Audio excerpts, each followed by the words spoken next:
Welcome to the Week 16 Q&A here at Yahoo Fantasy Football. As always, I'm your host, John Daigle of Establish the Run.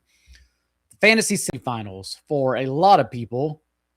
I'm sure we'll get the same start-sit questions that a lot of people have had over when I do Discord Q&As at Establish the Run as well. It's an important weekend, so we'll sift through everything the best we can. But nonetheless, there's still some injuries up in the air that's going to ultimately decide it all for everyone. So let's get started with Adi or Aditya Krishnan. I'm assuming that's your last name.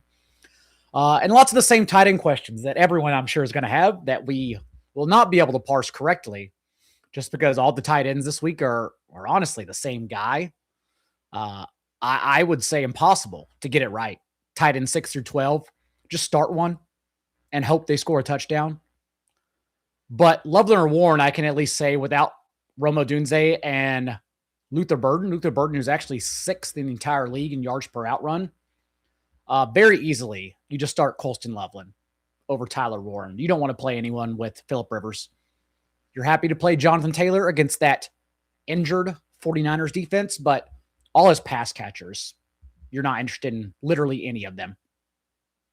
Nix or Shuck is a tougher question because we just don't know. It's impossible to know whether Bo Nix will play well or not. He's had easy matches before because he's Bo Nixed. He can also easily screw up easy matchups. Now, having said that, I would start Bo Nix over Tyler Shuck, but Tyler Shuck is in an amazing spot against that Jets defense that all you have to say is that Trevor Lawrence just scored 6 touchdowns against them. That's the only stat you need. Without Quinnen Williams since week 10 and Sauce Gardner, the Jets defense has fallen apart entirely. The Saints are going to score 30 points with ease because the Jets are just so bad. But it's still a game where Bo Nix has 5 touchdowns in his range of outcomes. So I'm going to cross my fingers that he's good Bo Nix since we can't predict whether he's going to be good or bad Bo Nix, and just say I prefer that game script over Tyler Shuck. But you have 2 good quarterbacks. So as I always say on the show, you're going to be sitting a good quarterback regardless of the decision. And then Harvey or Jawar, I think it's too thin for Jawar Jordan, even if Woody Marks were ruled out, just because Nick Chubb is also coming back. Jawar Jordan's an undrafted free agent who didn't have his first career carries until last week.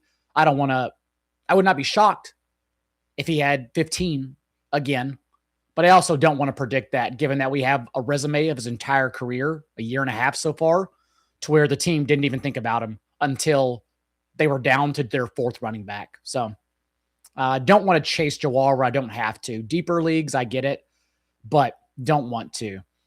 Between Harvey or Ibuka, Harvey has the higher floor, but it's also like a matchup where you're not excited to start Harvey at all.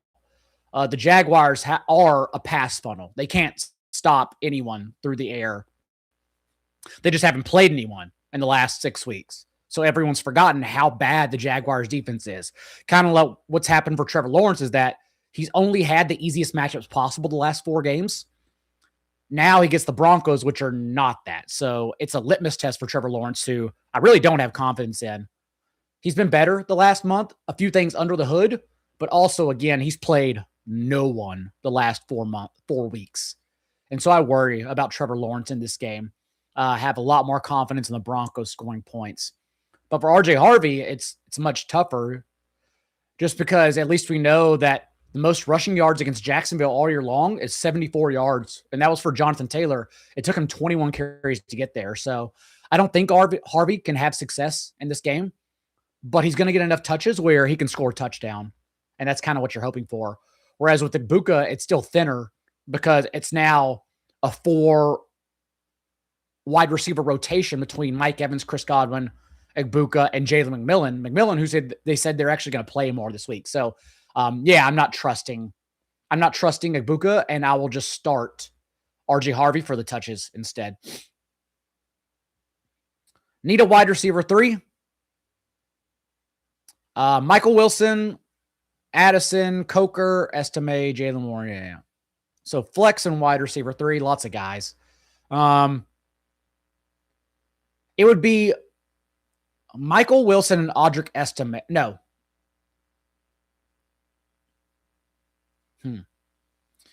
So I'm between Michael Wilson, Jalen Coker, Audric Estime. I don't want to start Jordan Addison. It's still a sketchy spot for J.J. McCarthy, who, again, has played no one the last 2 games, which is why he's looked good. But also, I don't know why, but teams haven't blitzed him at all, because when he's been blitzed, he's still J.J. McCarthy. He's been terrible. The past 2 weeks, whenever he's been blitzed, 6 yards per attempt, 30th in EPA per drop back, a turnover as well. And the Giants' new defensive coordinator, in their 2 games around their bye, they have blitz at 3rd highest rate on 43% of opposing drop back. So I think the Giants are going to send the house, and I think J.J. McCarthy's going to struggle like he's shown us for basically all season long. So not really excited about the Vikings passing game like the public consensus is, personally. Michael Wilson's tougher because no, Michael Wilson will not look like Jerry Rice again.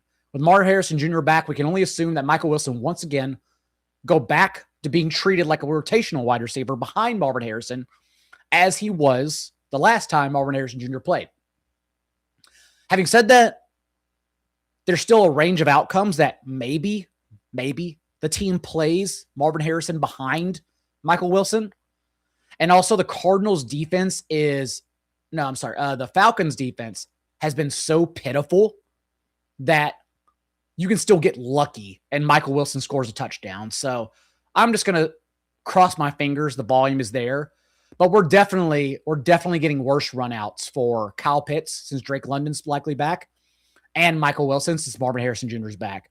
I really fear they're just going to go back to being the same players they were when the last 2 times London and Harrison Jr. were available.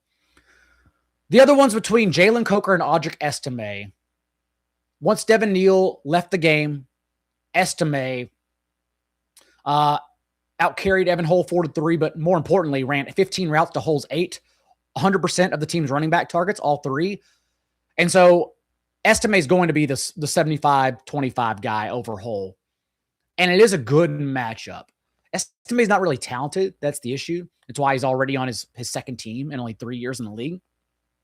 But since week 10 without Quinnen Williams, the Jets are 27th in EPA per carry, and they let 3 of the 6 running backs they've faced score 30 PPR points. 30 is a nuclear number. So Estime can definitely score 2 touchdowns. It's a good matchup for Jalen Coker too. So I guess it just depends what you want to do. I think I'd go, because there's always a chance, right? Since Jalen Coker's led the team with a 20.5% target share and Carolina's 2 games around their bye, there's always the chance it recalibrates, because we don't know.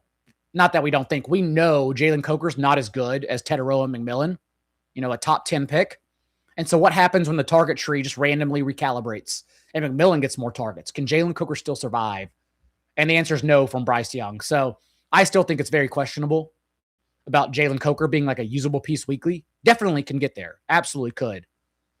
But I still think that at some point, again, the target tree, the pendulum swings back in Teteroa's favor. So I will go Estime for the touches and Michael Wilson. Dowdle or Michael Carter flex? It'll be Michael Carter. The Cardinals have no choice now but to use Michael Carter as an every down back, as they used him in this last game whenever Bam Knight was carted off. Bam Knight now on IR.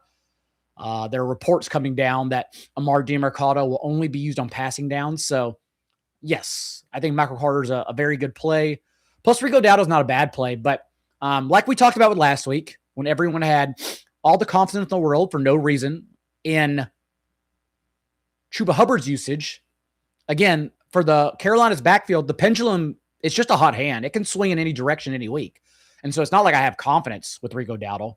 I'll definitely start him if I don't have a better option. But I think Michael Carter is a better option. And there's really no, just like Amarian Hampton, Kamadi Vidal, and Zach Charbonnet and Kenneth Walker, there's no way to predict which one's going to get more touches and which one's going to be the more successful back. So you just always want to avoid those situations and rather go to the touches, especially in easier matchups like Michael Carter has. Yes, Doug, I hope you're back next week for championship as well. 2 running backs, 1 flex. Wandale, Carter, Estimate. Yeah, a lot of guys. A lot of guys. I will go. I'm just going to play. I'm between Wandale Robinson and Audric Estime. Because as I explained last week, Wandale Robinson is getting some weird tout. Even though Darius Slayton has out-targeted him, he's been targeted at a higher rate of his routes when they've shared the field. The Vikings have also shut down wide receiver ones, but the issue for that is that last week they treated George Pickens as their wide receiver one, and CeeDee Lamb had success. Whereas I think Darius Slayton's an easier player to shut down because he runs different routes than Wandale Robinson. That's why Wandale Robinson's not exciting. All he does is run crossing routes, and he gets pepper targets, but he has to get lucky to get the ceiling. That's why he's had basically only 2 ceiling games all year. I think personally, I'd start Hampton, Carter, and Estime. Estime being the one I have questions about over Wandale. So if you want the higher floor, it's probably Wandale. But I would start Estime over Wandale. That answer would probably differ depending on who you asked. For Hampton, it's just about Quinnen Williams and concussion protocol. And now not expecting him to play. The Cowboys defense goes right back to the same defense that they were in the first month of the season until they traded for Quinnen Williams. And then they'd allowed 8.5 yards per attempt. Quarterbacks are averaging the longest time from snap to throw. They were the league's worst run defense. So both Hampton and Kamani Vidal are going to be successful in this game, even in a timeshare, because the Cowboys defense is going right back to being the worst in the league without Quinnen Williams. At least with Quinnen Williams, you could throw on them, but you couldn't run on them at all. Even Jahmyr Gibbs had a bad game. He just scored 3 touchdowns because touchdowns mask inefficiency. That's how fantasy works. Michael Carter or Woody Marks? Easily Michael Carter. Easily. Woody Marks the Texans can't run the ball at all. So you start Marks for his touches, but you don't think anything's going to ever come of it. You easily start Michael Carter. And you're not going to start Nick Chubb even if he plays. Nick Chubb's not going to do anything. Evans or Estime? Oh, you're starting Mike Evans, Garrett. Come on now. Evans comes back his first game, leads the team in routes run, and has a 37.5% target share. Baker Mayfield was awesome. That's why I'm excited about Baker Mayfield and the Panthers passing game this week. Last week with all 4 of their wide receivers back, Baker Mayfield from a clean pocket, 14 air yards per attempt, 9.8 yards per attempt. And the Panthers are dead last in creating pressure. Baker Mayfield is back. He's going for 303 TDs this week for sure against that miserable Panthers defense. You're never sitting Mike Evans. PPR. Waddle, Worthy, or A.D. Mitchell. Not A.D. Mitchell from Brady Cook.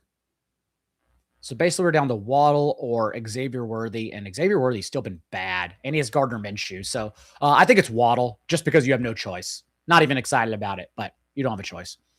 Travis Etienne or Michael Carter. Come on now. If you have Travis Etienne with no Bashal Tootin, even for the matchup, who cares? Don't overthink it. Just start Travis Etienne.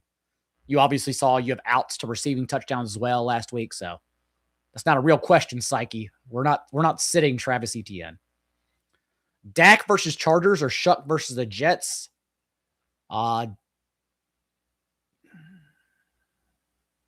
Dak has the higher floor. It's still Dak Prescott. Dak is safer. I like where your head's at, Amir, but I'm not going to pull that trigger. Or if you do, I don't want to be responsible for it. So I'm going to say Dak. Egbuka or Michael Carter? Yeah, Egbuka's kind of the loser in all of this. He's been bad anyways. Like, you don't want to start him. But the fact that they are also going to play Jalen McMillan potentially over him, Jalen McMillan, who's been very good. Even going back to last year when he literally won fantasy football leagues for everybody in that last month of the season. So I would start Michael Carter. I'm more confident in Michael Carter's touches than Egbuka earning targets around a fully healthy Mike Evans, Chris Godwin, and Jalen McMillan. I do not have confidence in that. If I could choose 2 for Superflex, Lamar, Dak, Burrow, Dart. It's not Dart this week.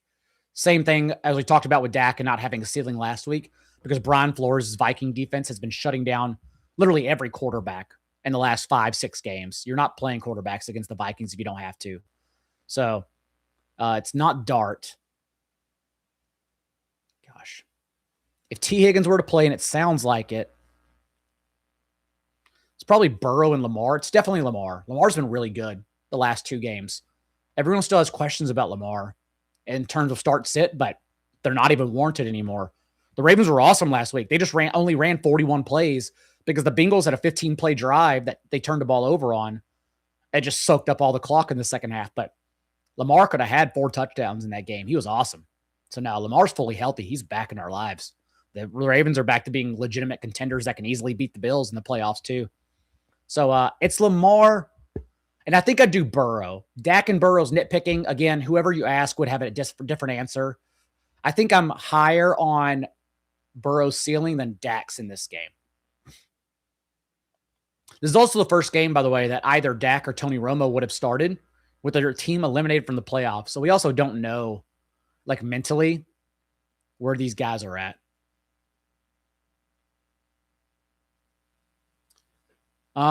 Rice fill-in, Reed and Watson rostered. Lots of questions. I would still play Christian Watson because it seems like, since he got cleared from the injury report or that he's going to play, that he's still the one to trust as the wide receiver 1. So I'd still play Christian Watson over the other guys that you would only play if Christian Watson were out, but Christian Watson's going to play. Is London likely to bust this week? No. Kyle Pitts is likely to bust because all they've done, the Falcons, is when Drake London's out, they put Kyle Pitts in his place in the slot. When Drake London's back, they don't use Kyle Pitts at all. Go back and look at Kyle Pitts' box scores with Drake London. He's only been targeted on 17% of his routes with Drake London on the field. So the Cardinals are such a bad defense that both of them can get there. You're not benching Pitts or London. But Kyle Pitts is much more likely to bust than Drake London for sure. Bowers or Waller? You're not benching Bowers. Come on now. Or if you do it on your own time. Don't ask me whether to sit Bowers. I'm just going to blatantly say I'm not sitting Bowers. How intriguing is Worthy as a ceiling play? He's not. He can score a touchdown. He can get there. But one, he's been bad anyways. And then now it's not Patrick Mahomes, it's Gardner Minshew. So Worthy's not intriguing, but I understand you having to play him. He is my wide receiver 28. So wide receiver 3. I think that sounds about right with that Rashee Rice. But you can't even copy paste the stats from last year without Rashee Rice because remember, Mahomes played all those games. This is not the same situation at all. Not to mention Travis Kelce's chasing records in the 2 last games of his career. So it's probably going to be a lot more Kelce than anything. Estime, Marks, Coker, Diggs, or Goddard. I think it'd be Estime for me. All the tight end questions, Schultz, Loveland, Goddard, Waller, it all just comes down to who scores a touchdown, and we can't predict who scores a touchdown. It's the one stat you can't predict in fantasy football. So, you just pick one and live with your choices. Whether you started Colby Parkinson or benched him last night, the best thing I saw when someone responded to me on Twitter, @John Daigle, was that they said that they benched Colby Parkinson if only because they'd rather not be sad the next 3 days when they pick the tight end wrong. That's the best way to handle it, honestly, is understand that there's no way we're going to predict which tight end is the best one to start. Since everyone's just like going to the waiver wire and saying, should I start one of these 7 guys? You're not going to get it right. I'm not going to get it right. None of us are going to get it right. The only people who are going to be like dead wrong are the people who think they're going to get it right. So pick one and go have a drink. Grab a beer, watch the games because you're not going to get it right. So all the tight ends are the same guys.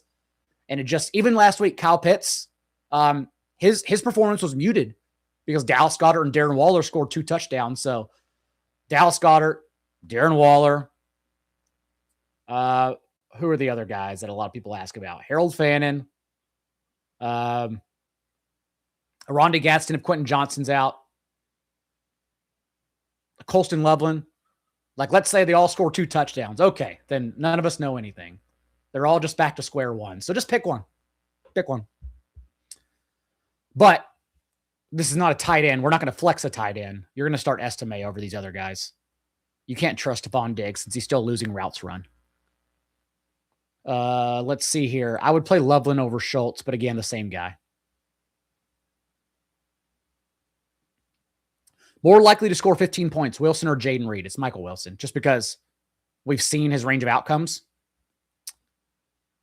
And like I said, the volume, the opportunity is probably going to be less, but range of outcomes suggests that maybe it's not less. Maybe, I doubt it, but maybe Marvin Harrison Jr. plays behind Michael Wilson. Superflex, Caleb, Jamo, or Chase Brown. The Packers have actually fallen to 31st in sack rate without Micah Parsons on the field. Micah Parsons, who obviously tore his ACL out for the year. So I do like Caleb Williams' spot better. Plus, he had some rushing juice. So not Chase Brown for sure with Samaje Perine back. Not interested in Chase Brown at all. But it'd be between Caleb Williams and Jameson Williams. I wouldn't necessarily hate Jameson Williams, but I think I'm going to take the super flex option with Micah Parsons out. If Micah Parsons was in, I'd probably say Jameson Williams. Are we trusting the Chiefs defense first game in a decade for the playoffs? Not really. Especially there are lots of good options out there. Pick one. I'd probably start the Saints over the Jets since Brady Cook is back starting. Do I start Dak or Purdy? I would start Purdy over Dak for sure. As the 49ers are, dark horses to not only reach, not only like to topple at the NFC in their division, but Kyle Shanahan's also dark horse coach of the year, given that the 49ers are in this position, having gone through so many injuries through the first 8 weeks. Yeah, Marvin's playing, and I'd start Michael Wilson over Dowdle still. Let's see here. If Jacobs is out, lots of options. TreVeyon, Rico, Hampton, Wilson, McMillan. Yeah. Need RB2 and 2 flex. So you basically just need 3 players. Lots of names. It'll be TreVeyon Henderson, not even a good matchup, but maybe he'll outtouch Ramondre Stevenson after his big performance last week. It'll be Amari and Hampton for all the reasons I mentioned earlier, and then it would be Emmanuel Wilson. The last time Josh Jacobs missed a game, Jacobs, who the last report was that he's doubtful. It's such a big game for the Packers. They're only a half game back from the Bears. I still kind of think he plays, and he's just bad. They give him, but like the last 3 games, he's been bad, but they've still let him out touch Emmanuel Wilson 54-9 because he's still important to their offense. So he has to score a touchdown as he's done the last few games. He has to score a touchdown return value, but he gets so many touches. That's how you score touchdowns. And so the last time Jacobs was out, remember, Emmanuel Wilson got 30 touches against the Vikings. So it's easily, for me, TreVeyon Hampton and Emmanuel Wilson.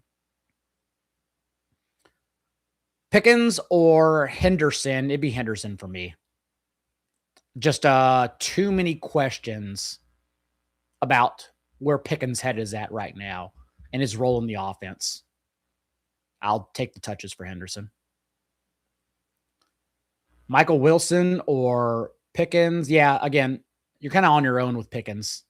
I'd rather start Michael Wilson and just not worry about where Pickens' head is at personally. Just because there's off the field things or off the rankings things that the rankings are not baking in. He's not a normal human being.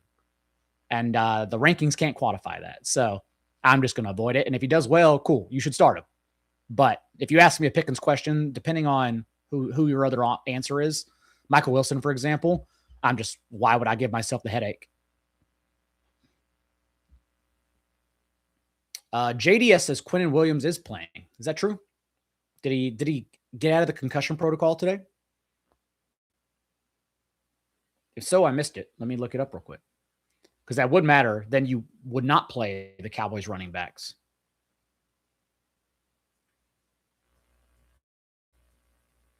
I'm going to look this up really quick.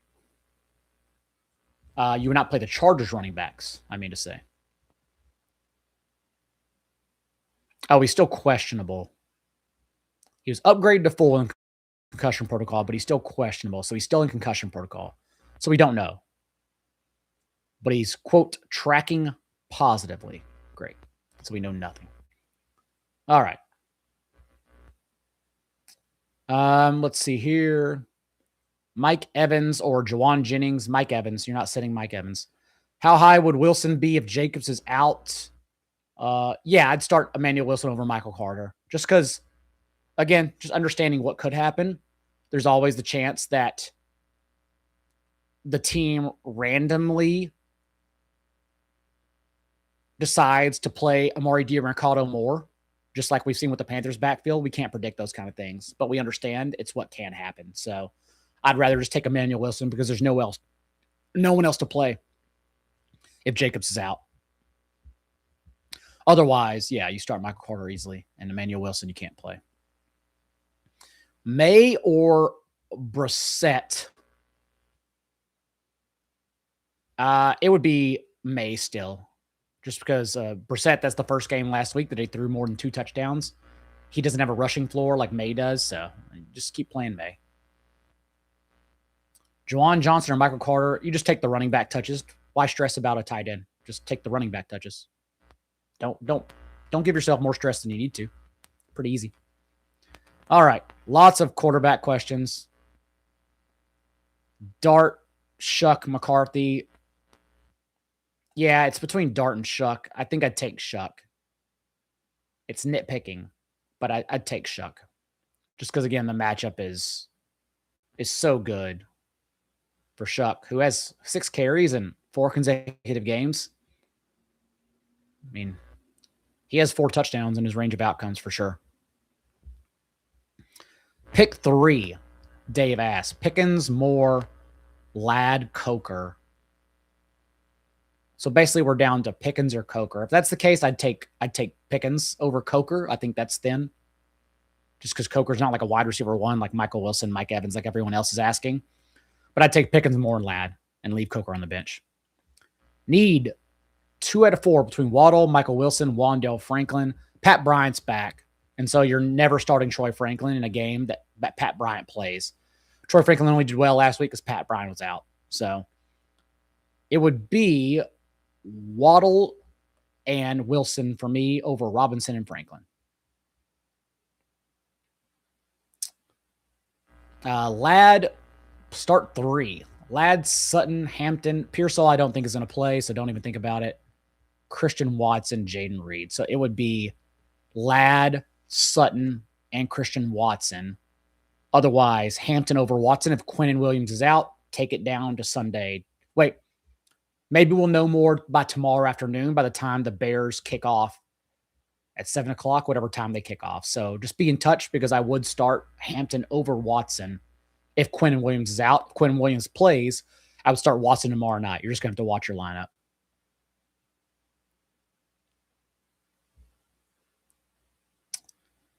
There's no way, WFN Warehouse, by the way, that you are Brad Evans. My boy, Brad Evans. There's no way. How many more tight ends are we streaming or trying to find over Tyler Warren? Oh, I'm not going to list them all. We'll waste everyone's time, but a lot. A lot over Tyler Warren. Just, you're not going to play anyone Phillip Rivers. It's that simple. Just like last week, you're not going to play anyone Phillip Rivers.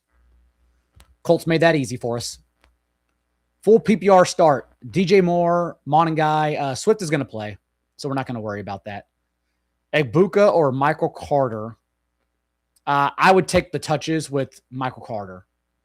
It's between Carter and Moore, but the game script is much more favorable for Michael Carter. I'd just take that over DJ Moore, who's touchdown or bust. Do I start Caleb or Rodgers? They are literally my QB 18 and QB 19. I would personally, I think, start Rodgers. It's such a good matchup for him against a pathetic Lions defense. Over the last month against the Lions, Jameson Winston had 10 yards per attempt. Love threw for 4 touchdowns. Dak Prescott threw for 370, and Matthew Stafford last week, even in a game they lost to Devontae Adams, averaged 9.5 yards per attempt and scored 20 points.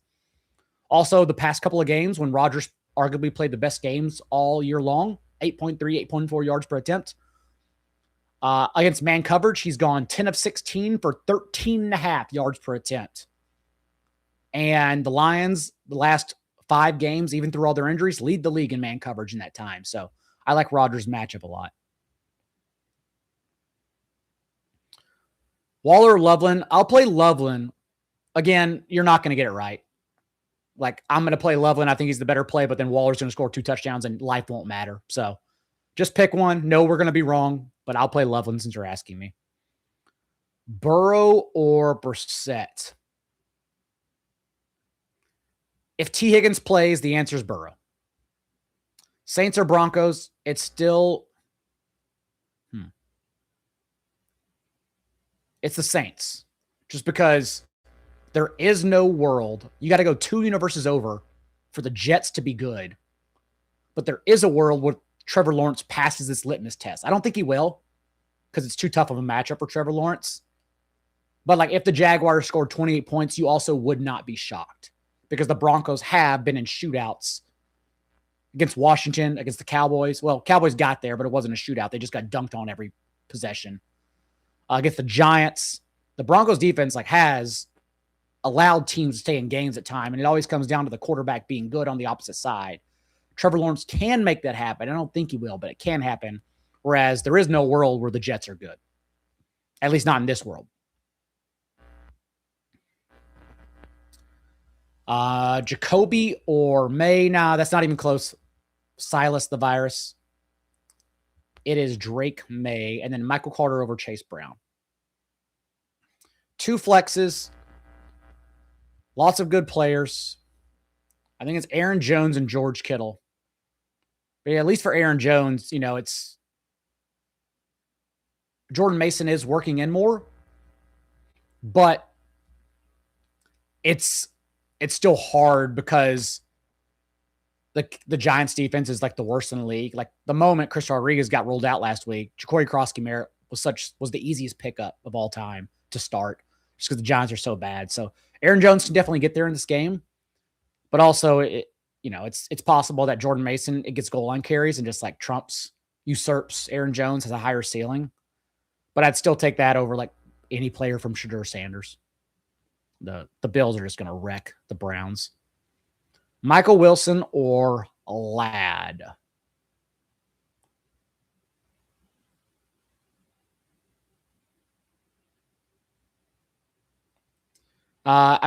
Chargers passing game has been so bad. I'm going to say Michael Wilson. It's a really good matchup, I know, but I'll still start Michael Wilson. Wandale over Pickens. No, I'd still go Pickens. Carter or Judkins? It's definitely Carter. Judkins has been bad for 5 games in a row. Now, all reports are that Michael Wilson's going to play. I'm sorry, Marvin Harris Jr. is going to play. Start 1. QB. Shuck is like 2 tiers ahead of Kirk and Bryce Young. Not even close. Samurai. It's definitely Shuck. Burrow, Brissett, or Purdy? It's definitely Purdy. Not close. Emeka or Marv? It's definitely Emeka. Well, the Falcons' defense has been so bad.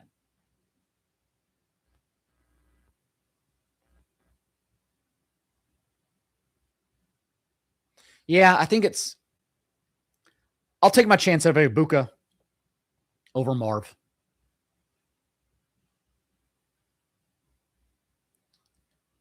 Pick one, I'm assuming. Lots of the same running backs we've all talked about. The same guys. Michael Carter, Ramondre Stevenson, yada, yada. I would take Michael Carter among this group of Woody Marks, Amari Hampton, Rico Dowdle.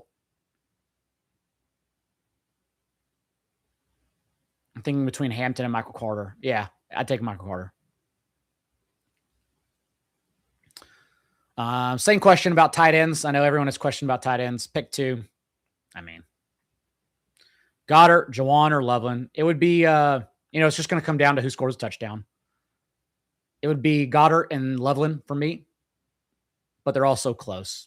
They're all so close. DJ Moore or Loveland over Pickens?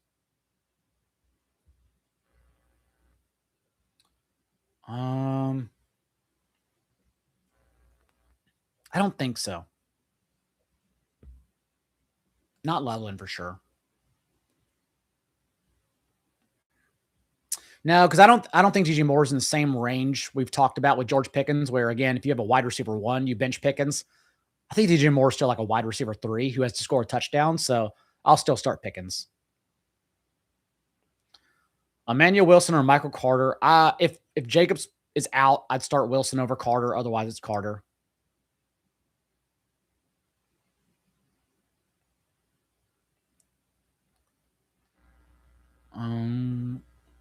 Let's see here. How do we feel about Tet this week? Yeah, Tet's just tough. Midweek injury, he's going to play, but midweek injury, again, Jalen Coker leads the team with a 20.5% target share, the 2 games around their bye. In that time, Tet has only had a 13.5% target share, so it's tough. It just seems random. But again, just because we know the talent gap between Coker and Tetaroa as a first-round player, Jalen Coker was undrafted. Like the pendulum swings back. Is it this game? I don't know. But it's tough to have like confidence in Tet. You would not start Terry, though, against the Eagles over Tetaroa.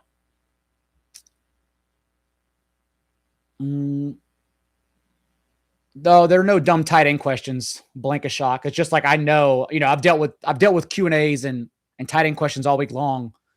And as I tell everyone, there's just really no answer. There's no answer at all.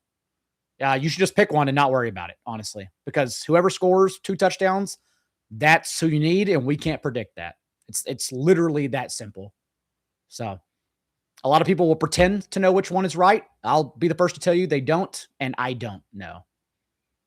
They're all so close. There's no way. If we had an infinite amount of time, if like the world ended and we were just in a black space and Yahoo said record for the rest of your life, that wouldn't be enough time for me to pick the right tight end. That's how empty of a question it is. It's just, we don't know.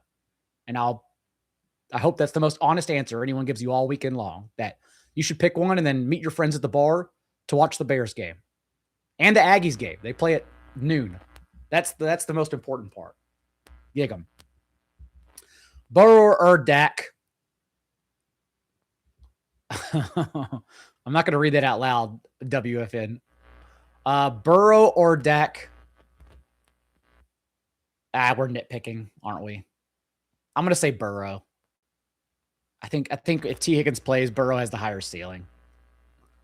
I'm worried about the Cowboys offense falling apart with nothing to play for now. Or at least like Joe Burrow is playing for happiness in life. No, Doug W, actually. This is just a weird week where I know everyone's hyper-focused on getting the right tight end. But I do like the tight end slot. Now, every league should be Superflex League 2 flex. Every league. With short benches. Because you want to force hard decisions on people in season. You want to force people to have to ask the question of whether to stash players or drop good players. You want everyone to make hard choices in leagues. So, Superflex leagues, 2 flexes, no kickers, no defense, short benches. That's the way every league should be, especially Superflex. Because, we had a question earlier. I can't remember who it was. They're still listening, I'm sure. Jameson Williams or Caleb Williams? That's a great question for a Superflex league. Because Jameson Williams, like, there is a world, right, where, and it's not even one that's far away, like the Jets being good. That's 2 universes over. That's the multiverse. Doctor Who would have to open that for us. Doctor Strange. But Jameson Williams outscoring Caleb Williams, that happens like what? 49, 48% of the time. So Superflex leagues are so much more fun where you can just stack your bench and then you have questions like that. It really comes down to strategic drafting.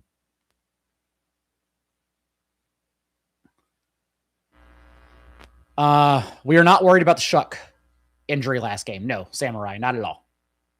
And I talked about earlier in the show why not McCarthy, why I'm worried about McCarthy. So you can go back and listen later. Pick one. Jacoby Myers, A.D. Mitchell, Addison Worthy. Probably between Jacoby and Worthy, but I think it's just Jacoby based on what he's shown us these last couple games. I fear that none of these guys have ceilings. But I will go Jacoby over Worthy. Yes. I Worthy has the higher floor. No. Jacoby has the higher floor for sure, even against Denver. Yeah, it's between Jacoby and Worthy. I go Myers over Worthy. Who does have the more prestigious degree? It's probably Strange, right? At least for Strange's resume, again, he can see again every universe. Shuck over Dart. The rankings don't say that. The rankings would tell you Dart over Shuck. But I think it's so close that I would personally go Shuck. Just because, again, I said all the stats, but again, Trevor Lawrence scored 6 touchdowns. Trevor Lawrence, of all people, scored 6 touchdowns. That's how bad this Jets defense is. Tyler Shuck can rush for 2 easily in this game, let alone the targets are going to be so honed in on Chris Olave. Like, it's going to be a good match. It's going to be a great game for Shuck this week.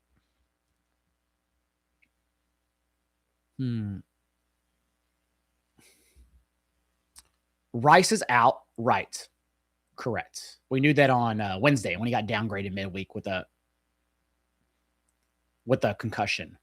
And so Marks, Jefferson, Terry, Godwin, or Reed. Unfortunately, I think it's still Jefferson. I think you just go down with the ship that got you there. Not that Jefferson's got you there last month, but he still has a much better outlook projection than these other guys. So it's still Jefferson. I know it sucks to have Jefferson. It's the worst because you can't bench him. But I think the answer is still you got to start Jefferson. Broncos or Chiefs? I think it's still Broncos. Cam Ward's not going to do anything, but Tony Pollard can run for 100 yards and 2 touchdowns in this game. I'll go Broncos over the Chiefs. It's really close. Crazy Herbert over Lamar. Yeah, you're pretty crazy, Jay. Again, Lamar's been really good last couple games.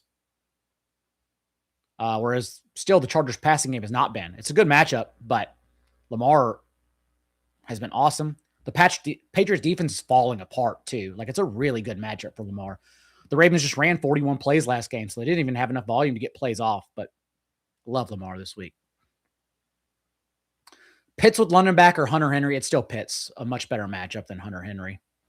This is the argument about Mike Gesicki last week, is that you clearly weren't going to play him last week because after their bye from week 8 on, the Ravens haven't allowed 50 yards or double-digit fantasy points to any tight end. All they do is shut down every tight end they play. So don't like Hunter Henry.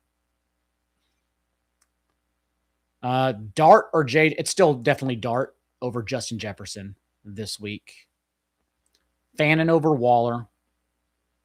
Estime over Genty. I think, gosh, I haven't even thought about Genty at all. I think this is the first Genty question I've had. Well, Genty still had. No, I'd go Genty over Estime. Genty still got every touch. They only had 75 yards of offense, but he had 56% of them. He gets every touch, so it's still there. Eagles definitely over 49ers. Yep. Jameson or Evans? It's still Evans. I mean, again, Mike Evans showed up in his first game back and got 37.5% targets.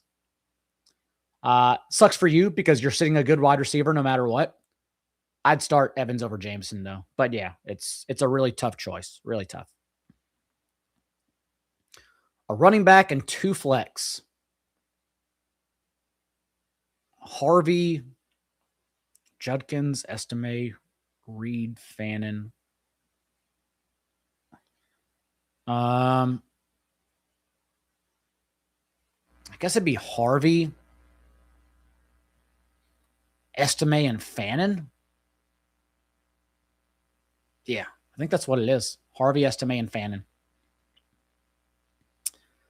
Bowers over Pitts. Can only play 2. Evans, Olave, Javonte. Evans and Olave over Javonte.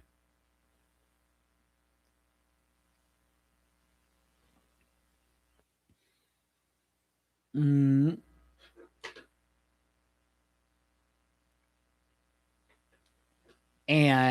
Javonte Williams, it's just tough because he's going to get every touch, even coming back last week from that shoulder injury in game. And, Malik Davis was an afterthought, but it's such a tough matchup on the ground.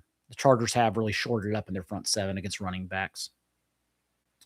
Higher upside play, May or Purdy?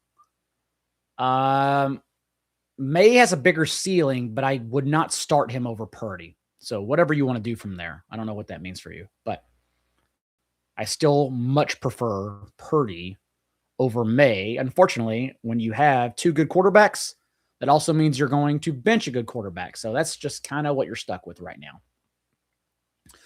But if telling me to pick one, I would personally stick with Purdy over May against this Colts defense that can't stop anyone without Sauce Gardner.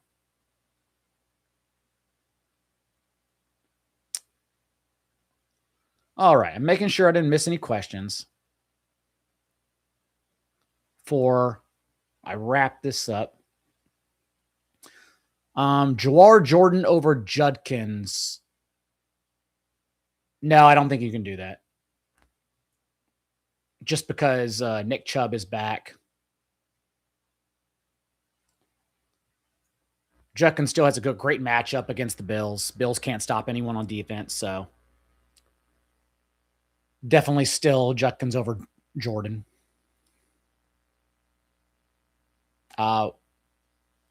Wilson over Monangai easily if Jacobs is out. Otherwise, Monangai is unusable. You would never start Jasicki with T. Higgins in. You can't do that. That's too thin. That's where like the Mendoza line, the Tyler Warren line falls off. Tyler Warren is still a better play than Jasicki.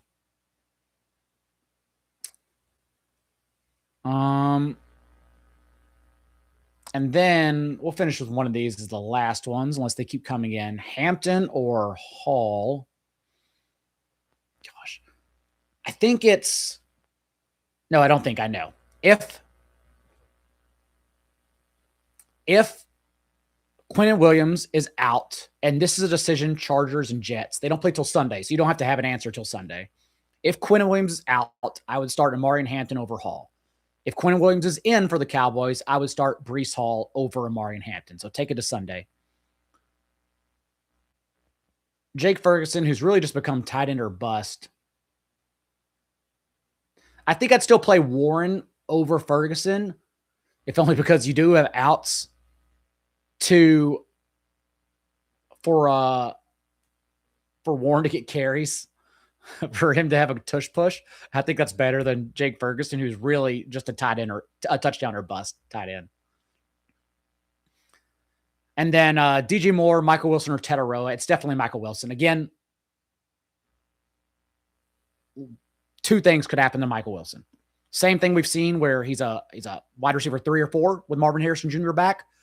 Or, because this is in his range of outcomes, Marvin Harrison Jr. could play behind Michael Wilson, and Wilson can still be a top 12 player. And so because there is that range, you start Michael Wilson and don't overthink it. And you just cross your fingers that that's what happens, because you know that's what could happen. And then very quickly, as I rattle these off, Waddle should be started over any guy you can pick up off waiver wire. That usually means that they're not worth starting over Waddle if you can just pick them up because no one wants them on a Friday. Pollard definitely in the flex over those 2 guys, and Saints over the Broncos defense. That is it for me. At not J Daigle on Twitter. Establish the run where our matchup columns are at. And if you're a subscriber there, tomorrow we'll be doing a 2-game DFS show. So if you play Yahoo DFS even, we'll be talking about breaking down the 2 matchups there and the leverage we get in that 2-game DFS slate. Excited for that because there are Saturday games the next 2 weeks before week 18 and every game is slammed on a Sunday. So wherever you're traveling over the next week, maybe this weekend, good luck getting there. I hope everyone has a safe time, enjoys spending time with their friends. The waiver wire will still be up over at Established Run next week, even though it's Christmas Eve. Don't care. Everything will still be up. Matchups, JT on Established Run, I'm going to finish tonight. I actually got to go run and finish them right now. Since the Packers game, we were waiting on all the injuries, and we just got confirmation about Josh Jacobs being closer to doubtful, and that's huge. So I'm going to go finish all that stuff up now. But yeah, thank you everyone for joining. I'll be back next week. It'll be December 26th, I think, but I'll be here. If you want to tune in, grab a drink, and do some fantasy championship Q&As. I'll be around. So enjoy the holidays. Merry Christmas or happy holidays if you don't celebrate it with your loved ones.